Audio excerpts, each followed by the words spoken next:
Want to know who we like for Monday Night Football? Maybe some barking dogs this week? Is the deli back open? And we know VR is going to bring you all of that information from the wise guys. NFL Week 5 is up next on Bet on It.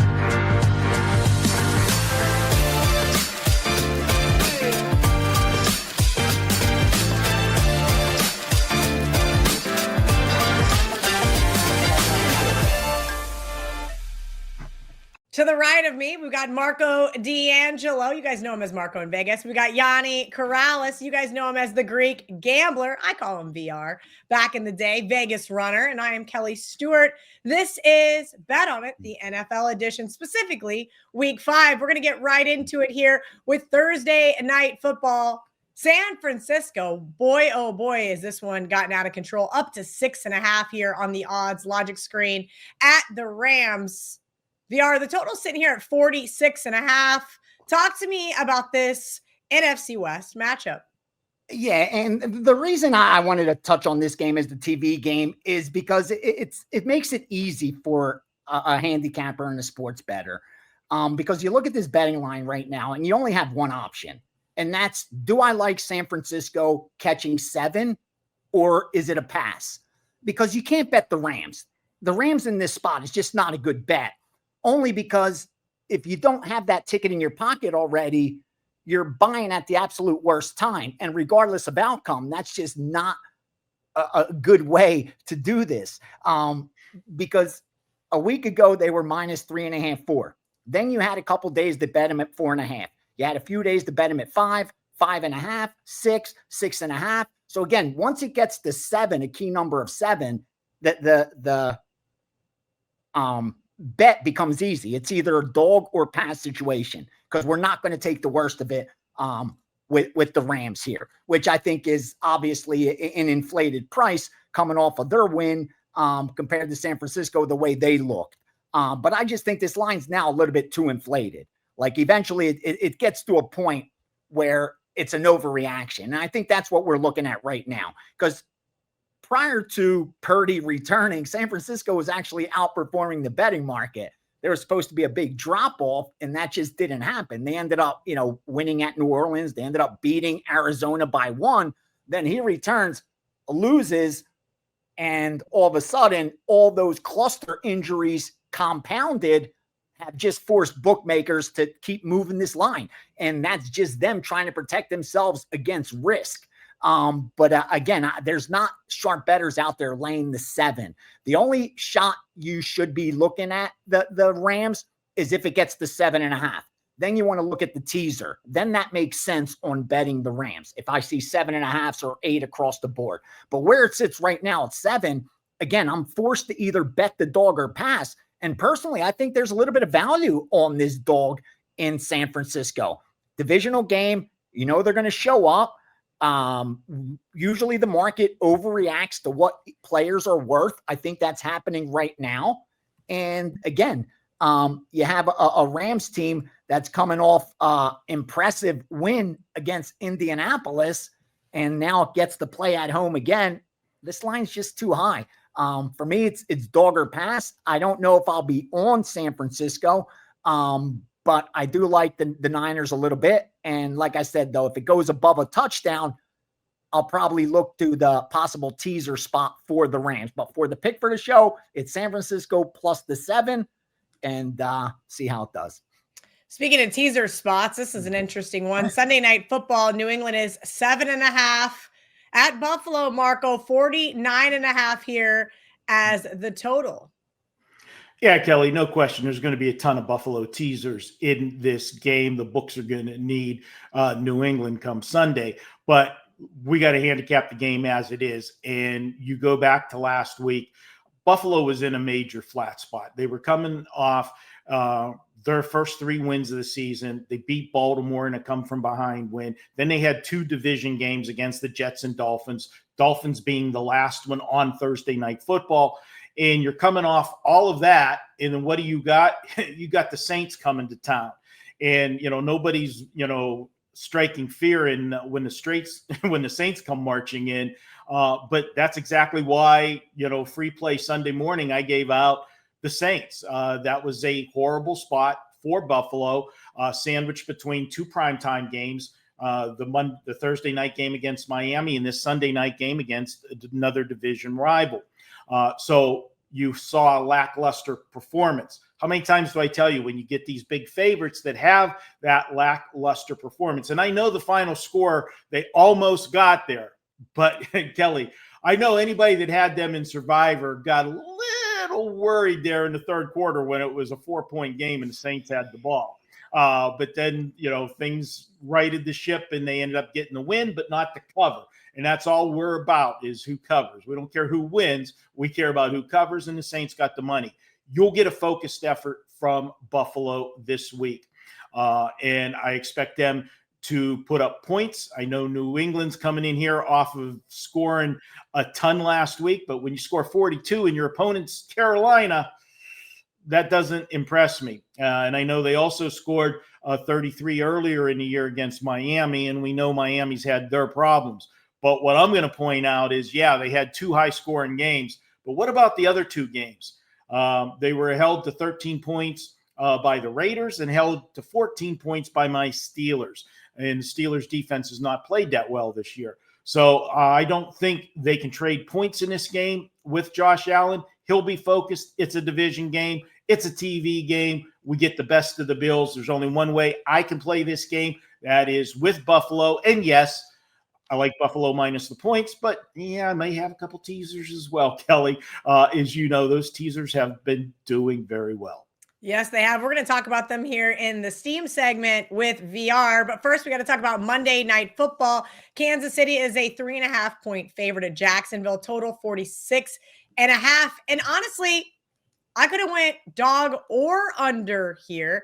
I kind of went back and forth. Teddy and I do the opening line report here on the WagerTalk YouTube channel on Monday mornings. And I said, Teddy, what is going on with this line? What am I missing here?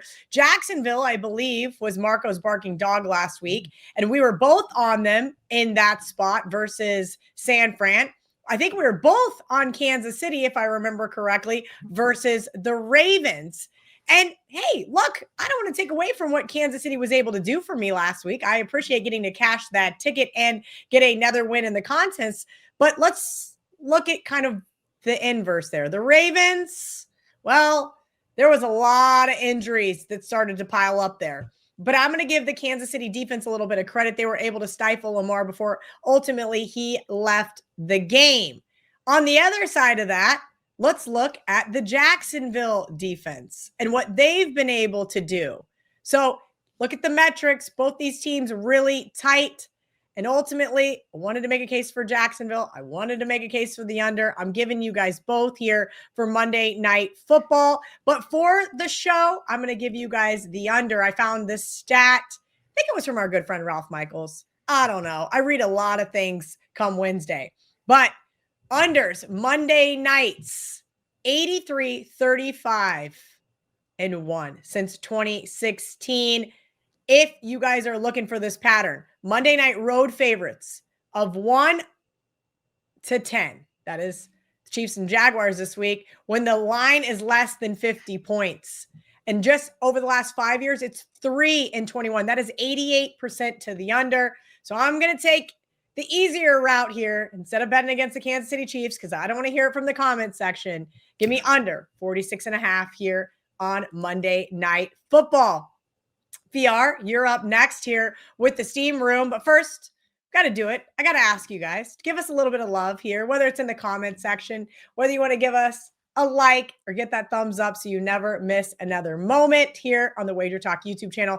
VR's Steam Room. He's given us information, actionable info to use as part of our handicap. Get your pens and papers ready because I'm going to let my guy go. All right. And a little early in the week, but already getting down on some NFL, especially on those look-ahead lines. Pay attention to those. And as I touched on week in and week out, and then look at the odds logic screen on Monday and see what the adjustments are made after that. Because again, the look-ahead lines, the limits are low. With that said, let's dive right in. Start off with 463 Miami at a pick'em. 469 Denver plus 4.5. Denver +4, steamed them while the Monday night game hadn't even started. They were betting Denver against the Eagles. 472 New Orleans at a pick'em and -1. 479 the Lions. They steamed the Lions last week, got the money. They came right back and laid 10 with the Lions and went over 49. Talk about getting out ahead of the public on both of those. 475 Tennessee from +9.5 all the way down to +8. They laid the 3 with Seattle. And finally, New England Buffalo under 50 on that total. So already some NFL action for this week. But Sunday we'll be in the steam room in that final hour, going through each and every game, side totals, props, and of course, 15 minutes before kickoff, we tie in those teasers that are now 8-1 heading into this week. So VR, my partner Chris and I in the Survivor there at the Westgate, and I were talking about this. He sent a text to John Murray and goes, "Who bet the Titans?" And I said, I have a feeling I'm going to find out tomorrow who bet the Titans. Can you tell me what the steam is on the Titans here? And should I be a little concerned maybe holding an Arizona Survivor seat? No, it's good two-way action as far as the betting public goes. I think it's a case of a team getting shut out like Tennessee did last week. There's nothing more embarrassing than that, especially in an NFL game, not being able to put up, any points at all. Usually going to be some recency bias attached to that. I think that's what you're looking at here. And also was above that 7. But personally, Kel, I'll be looking to tease Arizona down because I don't think this is going to get down to 7 across the board. I'd be surprised. If it got down to 7, I'd be a little worried on that Arizona Survivor ticket. But as long as it stays above a touchdown, I wouldn't be too concerned. Again, the teaser protection opened up at 9.5, but that sharp money came in on Tennessee. And I think it is the result of them getting shut out and, the overreaction because of that shutout. And I just think they concluded the lines a little bit too high. And based on power ratings, I do. I think it is. I mean, obviously Tennessee is the worst team in all of the NFL power rating wise. But still 7.5, so 8 is a lot of points to be giving them in this spot for Arizona. So I could see why they took the points, but I think you're safe with your Survivor pick. All right. Speaking of those teasers, Giants, Cardinals, Jets, Bills, Commanders so far on my list for this week. I do not have my odds logic screen open, so I apologize if any of those have moved since. VR, let's talk about these teasers because I thought the Jets were going to really hurt me there on Monday night. They backdoored those teasers once again. Yeah. If we're looking for these teasers, right? Well, actually, you know what? Here's a great one. I got a tweet yesterday from a guy saying, Kelly, X major sports book is offering 10-point teasers. And I said, what's the juice? And then he's sending me screenshots and I'm going, you're laying -120 on 10-point teasers, huh, bud? That is a pretty wild thing. So I want to kind of talk about some teasers here, what people should be looking for. Again, I know everybody in the comment section hates it. I say I have -110 teasers with a guy. I'm sorry. Ask around. Ask your local guy if he'll give you -110 teasers. You'd be surprised what you guys can get at your disposal. VR, kind of talk about the math there and what people should be looking for. I know laying more than -120 on a 6-point 2-team teaser is unacceptable. -120 on a 3-point, 10-point teaser, I thought was a little egregious. Yeah, but we're simply looking to lay 6-point teasers and trying not to lay more than 120. I know it's hard to find these days. But like Kelly said, it is out there, especially with a lot of the credit outs, 125 at worst. Because here's the thing, if you're teasing numbers and looking to place plus EV teasers where you really don't care about who the team is, you simply want to place plus EV bets where you have the edge, there's one thing you got to do. You got to tease through the numbers 3, 6, and 7. And doing that at even money gives you a 5% edge. Doing that at -120 gives you about a 2.2% edge. Doing that at -125 maybe gives you a 1% edge. Anything greater than that, you no longer have the advantage. So it's no longer advantageous to tease. It's I can't put it any simpler than that, where if you're laying more than 125 for a 6-point teaser, you're better off straight betting both. Long term, your results will actually be better not taking those extra 6 points and laying that juice than if you just break up your 2 bets and split them right down the middle at minus 110. I promise you, you'll do better long term. Also, sometimes the books will have odds that are off. Like if you see a 3-team 6-point teasers at plus 180 or better, there was a time where you were getting plus 180 on 3-team 6-point teasers. That was the exact equivalent of getting even money on a 6-point teaser. So on a even money 2-team teaser. So you still had that same 5% edge. But again, it's all going to come back to what they're paying. If they're not paying plus 180 or better on a 3-team 6-point teaser, again, it's not advantageous. So the best advice I could give you, keep it to 6 points, keep it to 2 teams. Don't lay more than 125. Tease through 3, 6, and 7. Those are simple rules. They're guidelines that we've stuck to. We don't break them, and they produce good results. I urge you to wait until closer to kickoff because you want the line to be efficient. That's when totals cash at the highest clip because the game lands close. And you do that, and you should be able to make money in the NFL. It really is that simple, Kel. But you got to stick to the rules. Like you can't, there's sometimes it's borderline. Just let it go. That's what I've been doing lately. Had a lot more discipline, and the results have produced.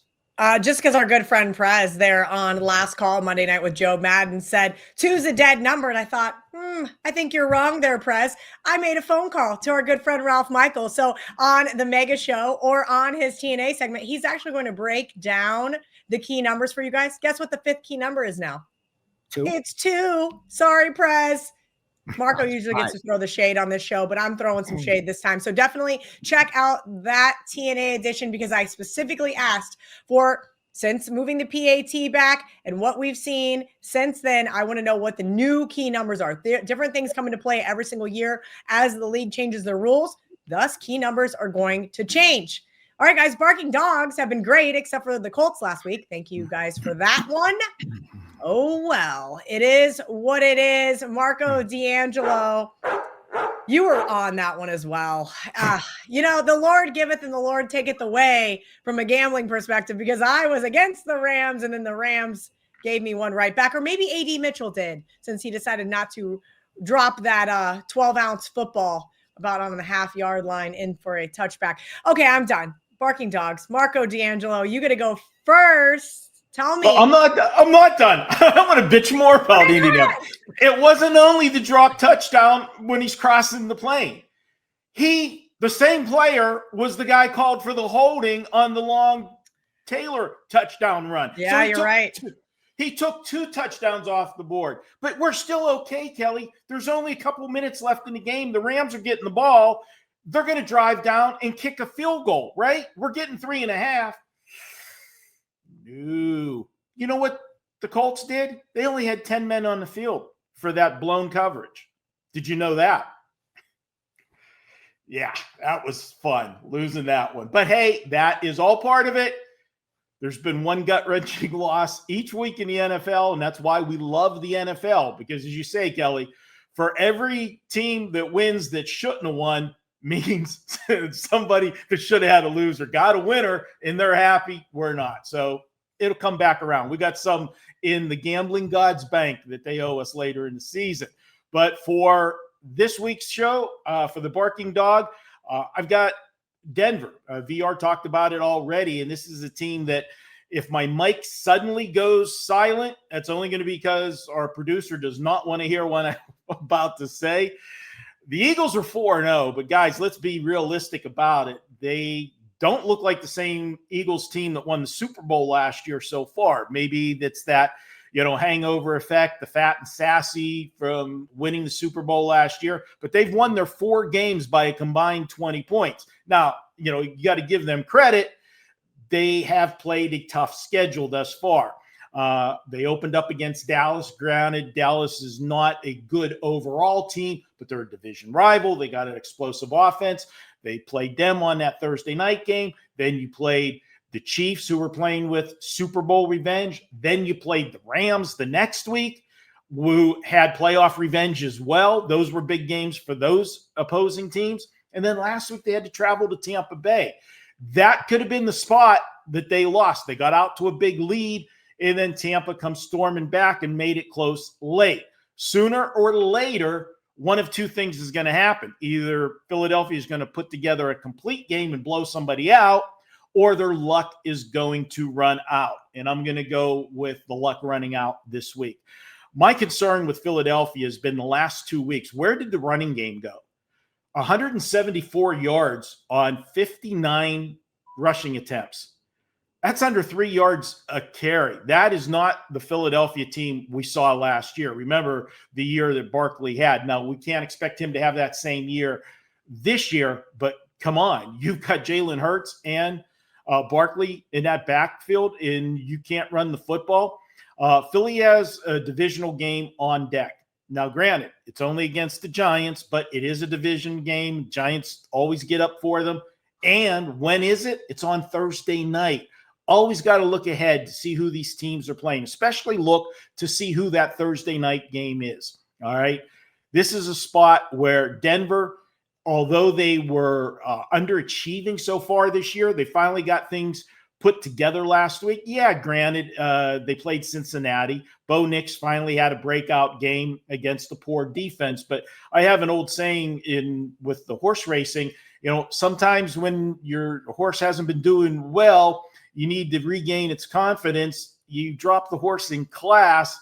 He can't read a program. He doesn't know that he's playing an inferior foe. Hopefully nobody told Bo Nix that was only against the Cincinnati defense, and he has another good game against the Eagles this week. I think that Denver can shut down that running game. They've held 3 of their 4 opponents this year so far. They shut down their running games. Given the tough schedule that Philly has played so far and that divisional game on Thursday, I think it's a tough spot for the Eagles. I'm going to go ahead and call it. This is where my mic goes dead, I'm sure. Denver 24, Philly 20. Ooh, that's going to be an interesting one. We're going to see how Bo Nix responds. If he doesn't turn the ball over, Marco, I think you may get to cash yourself a ticket. VR, you and I have some small dogs this week. Well, Marco's is pretty small too. I love when we have those bigger dogs here in the NFL, but this week is kind of just one of those gross cards. Yep. And I don't love a whole lot. We were kind of talking off air. Finding 5 for the super contest or circa is going to be absolutely brutal. But give me your thoughts here in terms of teams that can win outright. Who do you think is barking this week? Well, I got to look to Washington. And I'm biased towards the Chargers. Like, I have a Chargers season win total over. I have a Chargers future to win the Super Bowl. So I want the Chargers to win football games, but this is just a bad timing game for Chargers and perfect timing for Washington, because Washington doesn't have any problems on the offensive side of the ball. It really doesn't matter. I'm telling you now, who's at quarterback. In fact, if you look at passing success rate, which is one of the highest correlations to winning, Jaden Daniels has been below the NFL average so far this season, and Mariota's been above it. In fact, the highest quarterback rating so far for Washington has been a game that Mariota was the quarterback in. So the drop-off just isn't there to warrant the adjustment to the point spread, regardless of who's at quarterback. Coupled with all the injuries on this San Diego side offensively, the weakness of Washington's on the defensive side of the ball. But when you have an offensive line that's as banged up as the Chargers are, that's going to take a lot of pressure off of this Washington defense. Like, if they're able to pressure the quarterback, something that they've been able to do against more stellar offensive lines, then that's going to relieve a lot of the pressure on their linebackers and in their secondary. And that's exactly what Washington needs right now. So again, the timing is perfect for them to go into San Diego and get a out of conference win. I think the Chargers offense is starting to come back to life after that first week or two. I mean, they were going to regress. It was an outlier kind of box score. So that was expected. Again, I like the Chargers as a whole, but I just think this week does not set up well for them. And I do like Washington, who's being overlooked here. I think this line should be closer to a pick 'em. You're giving me 3 points, key number. Give me the Skins and sprinkle that money line. All right, and I'm going to take the ugliest dog on the board, and that is the New York Jets. We just saw them on Monday night have to backdoor their way into the teaser spots. I will thank them for that. But reality is they're a pretty good fourth quarter team. Let's look and see what they've done over the past 4 weeks, and that is they come out of nowhere. We saw it against the Bucks as well to finally play late. Now, we could argue that the Dallas Cowboys are doing the exact same. They started off absolutely dreadful in that first quarter versus the Packers. And then next thing you know, the game turned on its head. They were up at halftime and they ended up in a 40-40 tie. I woke up at 3 a.m. like, what just happened? I did kind of feel bad for Survivor backers because I've had that tie before. And that's not any fun. Just lose the damn game outright. That being said, I think Dak Prescott's playing at a very high level right now. 72.9%, right? That is his completion percentage. Almost 280 passing yards per game. I do think this is a good team, but they're just laying a measly 2.5 points at the Jets. I think we need to kind of look at this one right here. And remember, now we're asking them to go on the road and just beat a Jets team that is kind of licking their wounds from a divisional spot here on a Monday night. The Cowboys are good, but that defense is easily exploitable. Just ask Caleb Williams. Give me the Jets plus 2.5. Give me the Jets and teasers. And, while we're at it, give me the Jets on the money line. Jets, Jets. Oh, love to hear it. Love to hear it. I know. And then I'm going to be posting the Bart Simpson meme here in just a little bit. I will not bet the Jets. I will not bet the Jets. Yeah, I know how Sunday is going to go for me, but I do think the Jets get a win here. Marco D'Angelo, speaking of wins, the Deli has been absolutely electric. If you guys are watching the Mega Show, which is our college football show and NFL show combined here on the WagerTalk YouTube channel, we just made it nice, easy packaged for you guys. You got the extra deli over there. You got Ralph Michaels TNA, and of course you got Stock Watch, or you can just search for Marco's Deli here on its own. It will be up earlier in the week for those insiders. That's right, $2.99. You can join the WagerTalk Insiders, wt.buzz/insiders. Marco hitting at a nice clip here in the Deli. We've got NFL Week 5 underway. And this one's an interesting sandwich spot because we saw them open up as a dog, and now they're a favorite. Yeah, Kelly, and here's the thing, look out. The New York Giants are undefeated with Jackson Dart as their quarterback, and everybody's all excited in New York. Just pump the brakes, okay? We were all over the Giants last week. All of us here on the show loved the Giants because it was about the spot. The Chargers were in a horrible spot last week, and they had to travel cross country after sweeping their 3 division rivals to open up the season. And they were on the road for the 3rd time in 4 weeks. And it was a cross country early start on the East Coast. Yeah, that was a perfect storm for the Chargers to get the job done. Now it's the Giants in a bad spot. They're coming off that win and they got to go on the road. Okay. And granted, I get it. It's the Saints, or should we call them the Aints? But come on. They opened up a favorite, which was ridiculous. How could you make the Giants a favorite on the road? And 2, have you looked at the schedule? Well, I talked about it in the last segment. The Giants have a monster game on deck. They got to play on a Thursday night against their division rival, the defending Super Bowl champs, Philadelphia. Now, you've got a rookie quarterback coming off his first win, and I will give them credit. Even though he didn't set the world on fire with stats, there was a certain swagger to the team that they didn't have with Russell Wilson. And down the road, this might be their quarterback. But this is a bad spot. You're coming off your first win, and now you got to go on the road in a game where the line is virtually a pick 'em. You got to win the game to cover.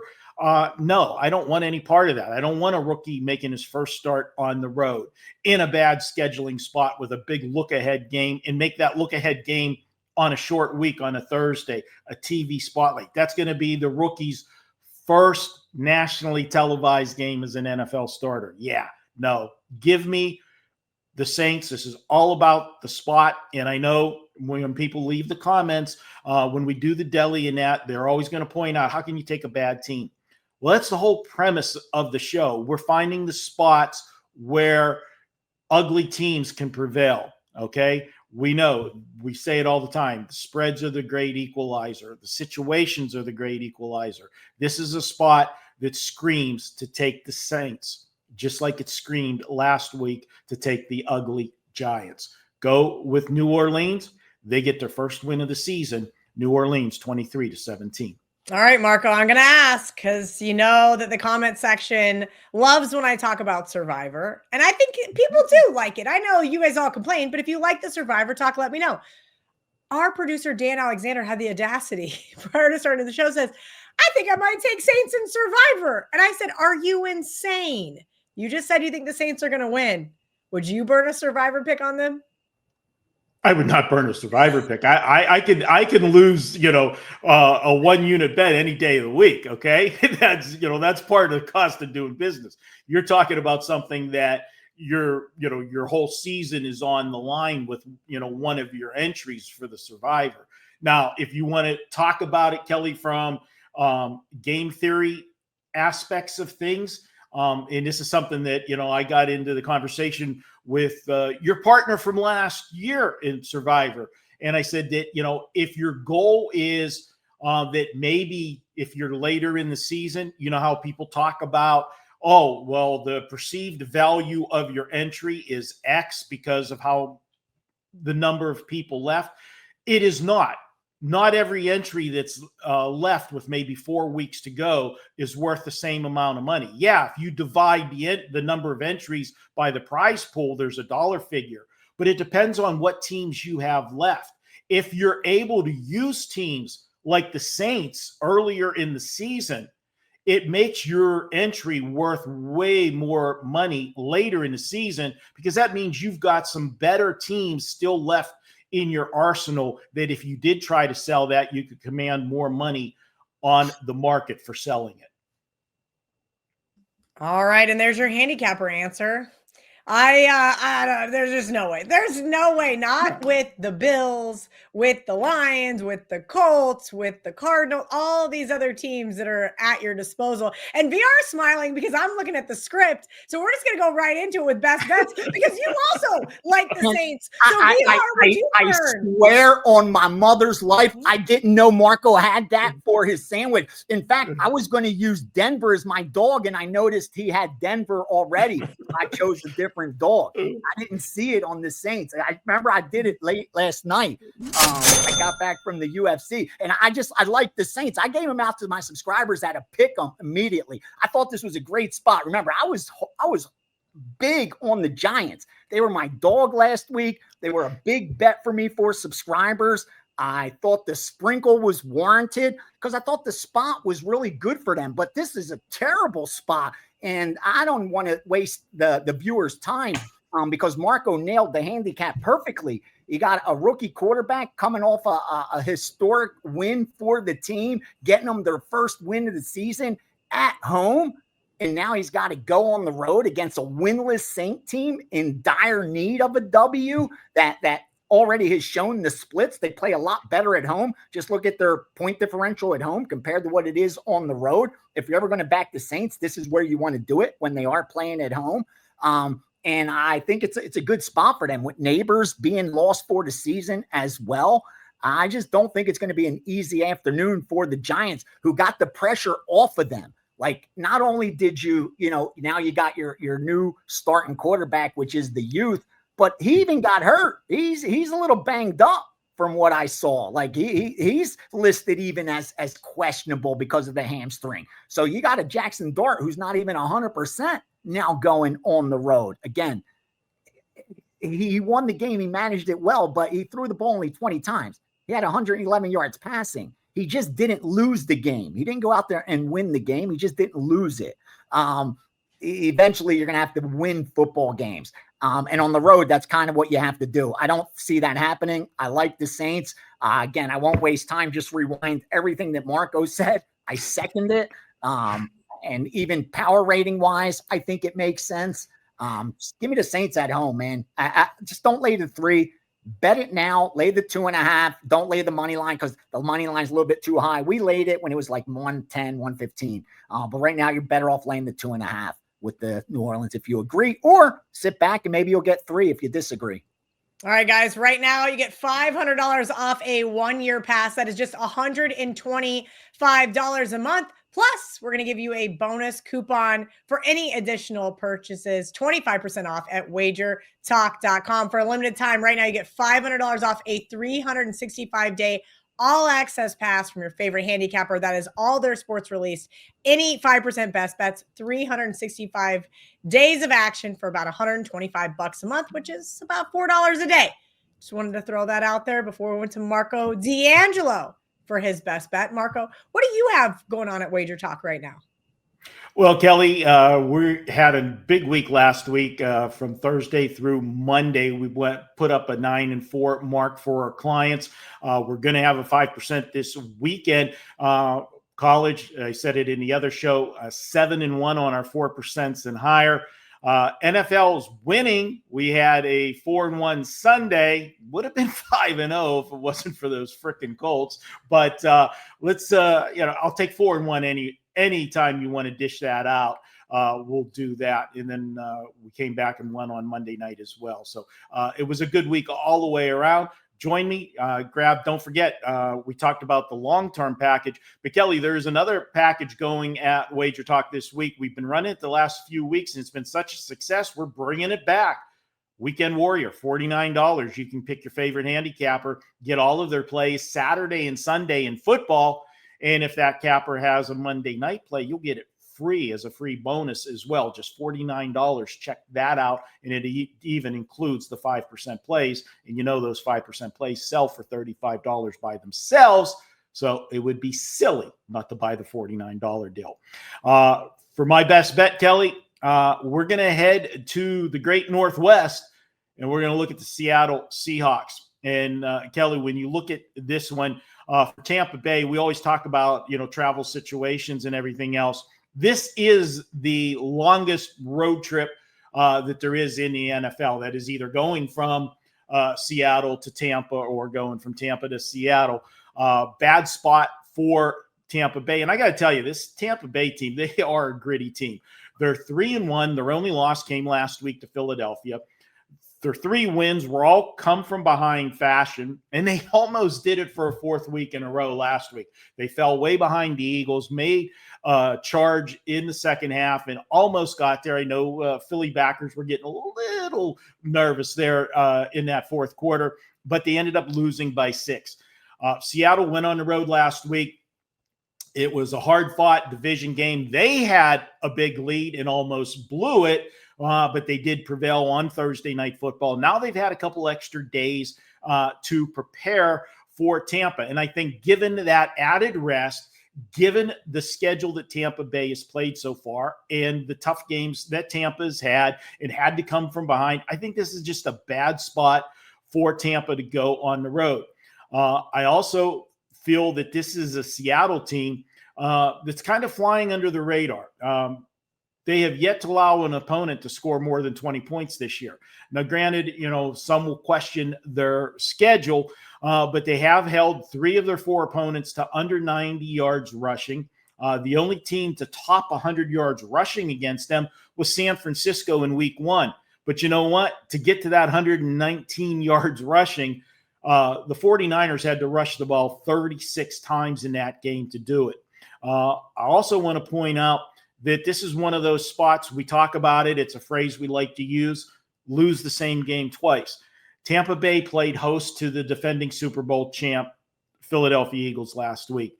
They lost a game in close fashion. Are they going to come out maybe a little bit flat this week? Possible. That's what I'm looking at. But here's what I'm going to look at. Seattle's 3-1. The winner, both teams are 3-1. The winner of this game is going to come out of this 4-1. Now, scratch your head with that one. Last week, we joked about when we talked about the Baltimore-Kansas City game, when both teams entered that game at 1-3, 1-2. We said one of those teams was going to come out 1-3. Nobody would have thought that. Well, nobody would have thought that Seattle could come out of the season and start 4-1. And I'm just going to point one thing out for all of the people that have badmouthed Sam Darnold. And I know that the last 2 games of the season last year tarnished the year that he had. I'm going to point this out. From the beginning of last season through this season, as a starting quarterback in the NFL, Sam Darnold is 17-4 the last 21 games. Think about that. How many NFL quarterbacks have a 17-4 record? I'm going to go ahead and take Seattle at what I think is a low number here. I think the value is with them. Let's take Seattle, lay the points on Sunday. I've got them winning 31-20. All right. As if we have not talked about the Colts ad nauseum, the Colts are my best bet for this week in the NFL. I was on them last week. Marco has went over all of the reasons why that they lost that football game. And it is gross. That's not a fun way to lose. But you know what could also be worse? You could lose like we lost Las Vegas last week. Do you guys remember that? 54-yard game-winning field goal blocked. Yeah. Ashton Johnson looked like Bo Jackson, and they lost the game outright. Now, for the 3rd time this season, they get to head east in an early morning kickoff. Remember, they already played New England, which they squeaked out a win there, and then they got whooped up on by Washington. Here's the reality. Geno Smith is a liability. This man is a turnover machine. This is absolutely disgusting. Even when they had the number 5 offensive success rate last weekend and the number 2 passing success rate, they still could not win a football game. I know Indianapolis and Vegas has been a closely contested series in recent years. And the Raiders won as a 3-point road underdog, or they had a 3-point win, in 2022 as an underdog. But this is the reality. This is a much better Colts team. And if those 2 touchdowns don't get called back last week, they go into LA and beat the Rams. The Colts are going to bounce back after last week's loss. And I think this is an absolute buy low spot for them here. Keep in mind, 6.5, not 7.5. I know a lot of people are thinking it's a little fishy, but it's not. I'm also going to take the Colts in Survivor this week. I know I'm going to do a little bit of Cardinals, but I'm going to do a lot of Colts. I think this is a spot to utilize them to get the win here at home. Not only the win, but of course the cover for you guys. All right, let's bring back in Marco and VR to say goodbye. We appreciate you guys watching us here every single week on Bet On It. This has been the NFL edition, week 5. And there's your recap graphic that you guys love so much. And of course, if you guys missed the college football edition of Bet On It, you can catch it right here. And if you want to watch the mega show, it's going to be right here. That's right. You're going to get your TNA, your stock watch, and of course, your deli. Until next week, guys, let's bet on it.